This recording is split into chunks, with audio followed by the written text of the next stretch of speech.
নমস্কার প্রিয় দর্শক বন্ধুরা, আমি ডক্টর সর্বানন্দ মুখার্জি। আপনাদের সকলকে আমার চ্যানেলে ওয়েলকাম। তো বন্ধুরা, এখন শীতকালের একদম শেষের দিক চলে এসেছে। তো এই সময় যেটি সাধারণত হয়ে থাকে, আমাদের ঠান্ডা, কাশি, জ্বর সবারই লেগেই থাকে। এছাড়া কারো কারো ক্ষেত্রে পেটের সমস্যা দেখতে পাওয়া যায়, কারো কারো ক্ষেত্রে শরীর এর মধ্যে ডিহাইড্রেশন বা শরীরটা একটু কষার ধাতও দেখতে পাওয়া যায়। তো বিভিন্ন রকম সমস্যা এই সময় দেখা যায়। তো প্লিজ এই সময় দয়া করে একটু জলটা বেশি করে খাবেন এবং সকলে নিজের প্রতি একটু খেয়াল রাখবেন। এবং বিশেষ করে বাচ্চাদের জন্য সবাই একটু প্রিকশন মেনটেন করবেন।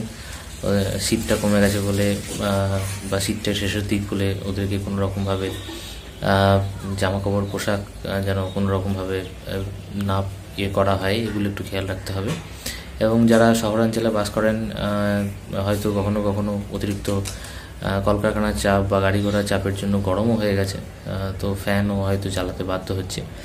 তো আপনারা দয়া করে ফ্যানটা চালাবেন না, যদিও চালান তো খুবই কম স্পিডে, এবং যদিও চালান তাহলে খুবই কম স্পিডে, কিন্তু অল্প সময়ের মধ্যে চালাবেন।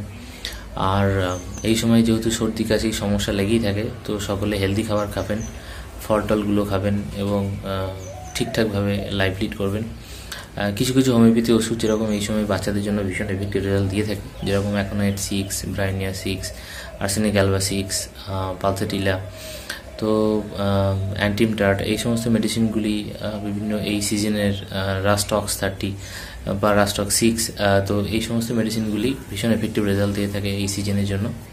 তো অবশ্যই আপনাদের বাচ্চার যদি ঠান্ডা লাগে, শরীর খারাপ হয়, ডাক্তারবাবুদের কাছে, বিশেষ করে হোমিওপ্যাথি ডাক্তারবাবুদের কাছে গিয়ে দেখান এবং বাচ্চাকে নিয়মিত চেক আপ করুন। তো সকলে ভালো থাকুন এবং সবাইকে ভালো রাখার চেষ্টা করুন। আর সবাই খাওয়া দাওয়া সুস্বাস্থ্য খাবেন, কোনো বাইরের খাবার বেশি পরিমাণ খাবেন না। সকলকে ধন্যবাদ, ভালো থাকবেন।